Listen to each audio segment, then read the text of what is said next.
জাতি আজ স্তব্ধ। আসিয়া আজকে চলে গেল কবরে, আর দর্শক করে বাংলাদেশের আলো বাতাসে। এটা হতে পারে না, এটা হতে পারে না, এটা হতে পারে না। কথা বলেন, হাত তুলে বলুন, হাত তুলে বলুন, ঠিক না বলেন? রমজান মাস সংযমের মাস। তোর মতন পশু, যেই পশুকে রমজানের রোজা, যেই পশুকে মানুষ বানাইতে পারে নাই, সেই পশু জাতির জন্য কলঙ্ক। কথা বলেন ঠিক? আজ তো ধর্ষকের কোনো বিচার হচ্ছে না, ধর্ষণ হচ্ছে পাইকারি দরে, বিচার হচ্ছে না। আইন এমন ভাবে ঘোরানো পেঁচানো, ধর্ষকগুলি খালাস পেয়ে যাচ্ছে। আবার নতুন কিছু ধর্ষক তৈরি হয়েছে, ধর্ষণ করে মেয়েটাকে হত্যা করে। নাউজুবিল্লাহ, বলেন নাউজুবিল্লাহ। এগুলো মানুষ না, এগুলো জানোয়ার। মনে রেখো, তুমি যার মেয়ে, যা কারো মেয়ে অথবা কারো বোন অথবা কারো বউকে যদি এইভাবে বেইজ্জত করে থাকো, তোমার বউ, তোমার বোন, তোমার মেয়ে অক্ষত থাকবে না। এই ধরনের তাদের উপরও ধর্ষণ হবে। বলেন নাউজুবিল্লাহ, বলেন নাউজুবিল্লাহ। অশ্লীলতার প্রচার প্রসার যত বেশি হবে, জেনা ব্যভিচার তত বেশি হবে, ঠিক কিনা? আজকে আমরা অত্যন্ত বিক্ষুব্ধ হয়ে রাজপথে নেমে আসতে বাধ্য হয়েছি। আমাদের কথাগুলো অত্যন্ত পরিষ্কার।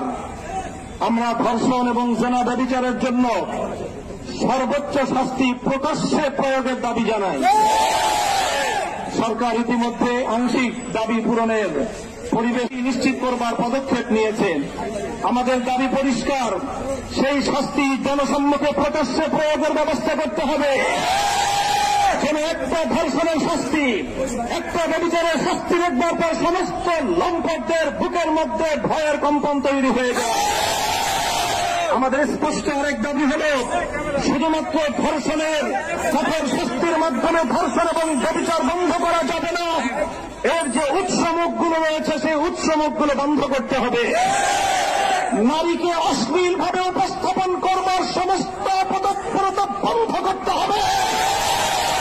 মাদকের অবাধ সরবরাহ এবং প্রাপ্তির ব্যবস্থা রুদ্ধ করতে হবে। নারীকে যারা অশ্লীলভাবে উপস্থাপন করছে, সিনেমার বিলবোর্ড, বিভিন্ন চলচ্চিত্রের পর্দা, নাটক এবং টেলিভিশনের পর্দার মাধ্যমে যারা নারীকে ভোগ্য পণ্য হিসেবে, ব্যবসার পণ্য হিসেবে উপস্থাপন করছে, তারা মাতৃজাতির কলঙ্ক করছে। আমরা একটা সময় পর্যন্ত দাবি জানাবো, সরকারকে বলবো, এই যে রাস্তাঘাটে বিভিন্ন বিলবোর্ড, বিভিন্ন ডিজিটাল অ্যাডভার্টাইজমেন্ট, বিভিন্ন সিনেমা হলগুলোতে, নাটকের নামে টেলিভিশনগুলোর পর্দায় নারীকে অশ্লীলভাবে উপস্থাপন করার এই প্রবণতা রোধ করুন, এই অপতৎপরতা বন্ধ করুন। একটা সময় পর্যন্ত আমরা দাবি জানাবো, দাবি জানাবো, দাবি জানাবো। যদি আমাদের শান্ত আন্দোলনের ভাষা বুঝতে সরকার ব্যর্থ হয়, তাহলে তাওহীদি জনতা এই অশ্লীলতা আখড়াগুলোকে নিজেদের হাতে আমরা ভেঙে খান। বলতে চাই, আজকে ইসলামপন্থী, ইসলাম বিরোধী নাস্তিকবাদের দোষরেরা তারা মামুর বাড়ির আবদার নিয়ে এসেছে। ওরা ধর্ষণ বন্ধ করতে চায় না। ওরা ধর্ষণ বিরোধী বিভিন্ন সংগ্রাম এবং বিভিন্ন সমাবেশের নামে রাজপথে প্রকাশ্যে নারী পুরুষ তারা অশ্লীল এবং যৌন আচরণের মাধ্যমে গোটা দেশ এবং জাতিকে কলঙ্কিত করার পরে তারা চালাচ্ছে। আরেকদিকে গোটা দেশে সিনেমা ব্যভিচার ধর্ষণের উস্কানি দেওয়ার জন্য অশ্লীলতার আখড়া সিনেমা হলগুলোকে উন্মুক্ত করে দেওয়া হচ্ছে। আজকে বাংলাদেশের মধ্যে যখন আমার মাদেরকে, আমার মেয়েদেরকে যখন আটকিয়ে তাদেরকে উলঙ্গ করে ধর্ষণ করা হয়, ওদের দাঁত ভাঙা জবাব দেওয়ার জন্য ইসলামী আন্দোলন বাংলাদেশ, তার সহযোগী সংগঠন যুব আন্দোলনই যথেষ্ট হবে।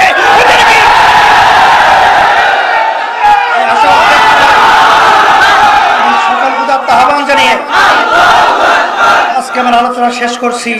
আখির দাওয়ানা আলহামদুলিল্লাহি রাব্বিল আলামিন। আসসালামু আলাইকুম ওয়া রাহমাতুল্লাহ। এইভাবে আপনি ধর্ষণ বন্ধ করবেন? এটা সম্ভব? এটা হয় না। কাজে ইসলাম কি বলছে ধর্ষণ বন্ধ করার ব্যাপারে, সেই বিষয় গবেষণা করা উচিত এবং ইসলামী আইন প্রণয়ন করা উচিত। এছাড়া জীবনে ধর্ষণ বন্ধ হবে না। আইন করেই বন্ধ করবেন? এতে চুরির কি আইন নাই? চুরি বন্ধ হয়েছে? ঘুষের আইন নাই? ঘুষ বন্ধ হয়েছে? খুনের আইন নাই? খুন বন্ধ হয়েছে? সন্ত্রাসের আইন নাই? সন্ত্রাস বন্ধ হয়েছে? নারী নির্যাতন আইন নাই? কিন্তু নারী নির্যাতন বন্ধ হয়েছে? হবে না, সম্ভব না, যতক্ষণ পর্যন্ত চরিত্র গঠন না করবেন। এর জন্য আমি বলবো চরিত্র গঠন করার ব্যবস্থা গ্রহণ করেন। আপনি মতিঝিল আইডিয়াল কলেজের থেকে নারীদের থেকে মহিলাদের ওড়না খুলে দিবেন আর আপনি ধর্ষণ বন্ধ করবেন, এটা কোনোদিন সম্ভব না। এই জন্য তো আমার কষ্টে গাইতে হয়, বিচারপতি তোমার কাছে বিচার না পেলে বলো কোথায় বিচার পাবো, কার কাছে গেলে, কার কাছে গেলে। ঠিক না? পত্রিকায় দেখি নিজের মাকে ধর্ষণ করে গর্ভবতী বানাইস। আজকে কোন কেন জয় বলেন মিয়া? কত বড় নিমক হারাম, কত বড় বেঈমান হলে পরে এই কাজ করতে পারে? এটা সম্ভব এই দেশে কেন সম্ভব আমি বলি। 40 বছর হয়ে গেছে, 50 বছর হয়ে গেছে মুরব্বী, ওর 50 বছর হয়ে গেছে মহিলার, ওর চলাফেরার ভাব দেখলে মনে হয় তার আরেকটা বিয়ে করা দরকার। কি কথা বলেন না কেন? 50 বছর হয়ে মহিলাটাকে যদি সাইড দিয়ে বলেন আন্টি একটু চাপ দেন তো, হোয়াটস ইউর প্রবলেম? কি ঠিক না? What's your problem? কাকে আন্টি ডাকছেন? আপনাকে? আমাকে আপনার আন্টি মনে হয়? আপু বলেন আপু। আরে আমি আপুদেরই না বিয়ে হয়, আংটিদের তো বিয়ে হয় না। কি ঠিক না? তার মানে আপু নিজেরা বানায় কি বুঝাইতে চায়? তার বিয়ে করার জন্য শখ আছে। এখন ছেলের সামনে গেঞ্জি পরে মা হাঁটতেছে, আবার কয় নো কি মাইন্ড না, নো মাইন্ড, ডোন্ট মাইন্ড। হ্যাঁ, ডোন্ট মাইন্ড। আমরা কেয়ার করি না, এগুলো এগুলো হতেই পারে সামথিং। তোমরা দেখো না বাহিরের দেশে কি হয়, দেখো না? আরে বাহিরের দেশে গুলো তো মানুষ না, কুত্তা। তোরা কেন কুত্তা হইতে যাস? ওরা তো কুত্তা, ওরা তো ইহুদির দল। ওগুলো তো কোনো ধর্মের কাতারেই পড়ে না, ওগুলো আদর্শের কাতারেই পড়ে না। তো ওরা তো কুকুরের মতো, কুকুর যেরকম বাস বিচার না করে জেনা করে, ওরাও তো ঠিক মতো বুঝা জেনা করে না। মারে পাইলে মারেই করে, বন্ডে পাইলে বন্ডেই করে। তাই বলে তুমি মুসলমানের বাচ্চা হয়ে এটা তুমি করবা? কত বড় নেমো খারামের দল হইলে এটা করতে পারে? আর করবে না কেন? ভাইয়ের সামনে বোন অর্ধেক উলঙ্গ দেহ ভাসিয়ে তারপরে চলাফেরা করতেছে। ঘরের ভিতরে বোন যেই পোশাক পরেছে, ভাই দেখলে ভাইয়ের মাথা নষ্ট হয়ে যায়। একই বাসায় আপনারা জানেন না, তাই অবাক হন না। ঢাকা শহরের বড় বড় ফ্যামিলি যেগুলো আছে, যাদেরকে আমরা সভ্য বলি, এরা সভ্যতার নামে কলঙ্ক। এরা টাকা থাকলেই সভ্য হওয়া যায় না। যাদের বেশি টাকা এগুলো বেশি অসভ্য, যার বেশি ক্ষমতা বেশি অসভ্য। কারণ ওর টাকা ওরে অসভ্য বানাইছে, ওর ক্ষমতা ওরে অসভ্য বানাইছে। দেখেন না কি করে এগুলা? বোনের সামনে ভাই, ভাইয়ের সামনে বোন উলঙ্গ হয়ে ঘুরতেছে। ভাই চিন্তা করে, ওই যে হুমায়ুন আজাদ, ডক্টর হুমায়ুন আজাদ, হনুমান আজাদ ছিল যে একটা, এই হনুমান আজাদ তার পাক সার জমিন সাতবাত একটা বই আছে, এই বইয়ে পড়ছি। এই বইয়ে সে লেখে, আমার সামনে আমার মেয়েটা যখন আস্তে আস্তে একটু একটু করে বড় হয়, তার স্তনগুলো যখন বড় হয়, তখন আমার নিজেকে সামলানো বড় কঠিন মনে হয়। কত বড় বেহায়া! আর এদেরকে আমরা স্যার স্যার বলে আদাব করি। আর এগুলো আমরা বলতে গেলে বলে হুজুরেরা আনকালচার, এখনো সমাজ বুঝে না। এরকম সমাজ বোঝা দরকার নাই। যে সমাজের ভিতরে সন্তান তার মাকে ধর্ষণ করে, এমন সমাজ আমাদের দরকার নাই। ঠিক কিনা জোরে বলে? এই সমাজকে আগুন দিয়ে জ্বালায় দাও। বেহায়ার দল কোথাকার! ন্যূনতম ভদ্রতা, সভ্যতা, রুচিবোধ থাকলে কোন সন্তান তার মায়ের সঙ্গে জেনা করতে পারে?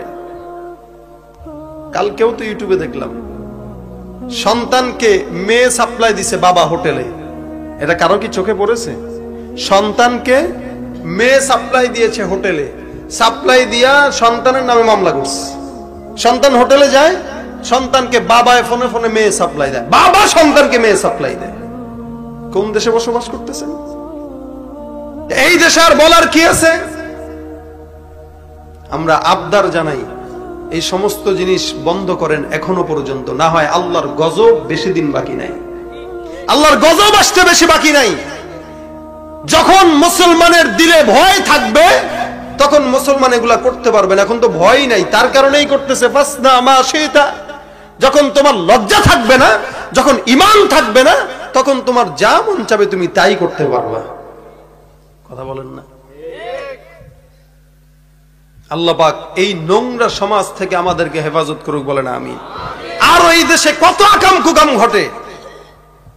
আমি সেগুন বাগিচায় নামাজ পড়াইতাম এক সময়, তারাবির নামাজ, বহু বছর আগের কথা বলতেছি, ছাত্র জামানার কথা।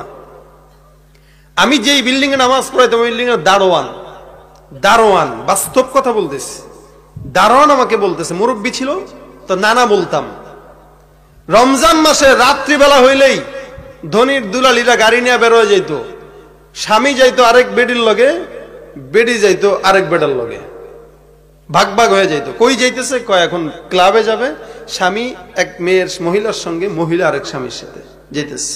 এরাই বড় লোক, এরাই সমাজের মাথাওয়ালা মানুষ। ধানমন্ডি, বরণী, গুলশানে থাকে। যত আকাম কুকামের জায়গা হইলো ওই জায়গাগুলা।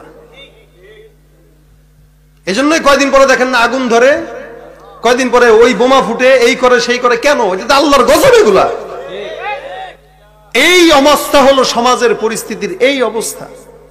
তাহলে কোন সমাজে আছেন? আর এই সমাজে কাদের কাছে যে আমরা বিচার পাবো? এই সমাজে কাদেরকে আমরা বলবো যে সমাজটাকে সুন্নাত ভিত্তিক করেন? যাদের কাছে বলবো তারাই তো গুনাহের কাজ করতেছে, যাদের কাছে বলবো তারাই তো দুর্নীতি করতেছে। কি বলেন? ঠিক না? বলবো কার কাছে আমি?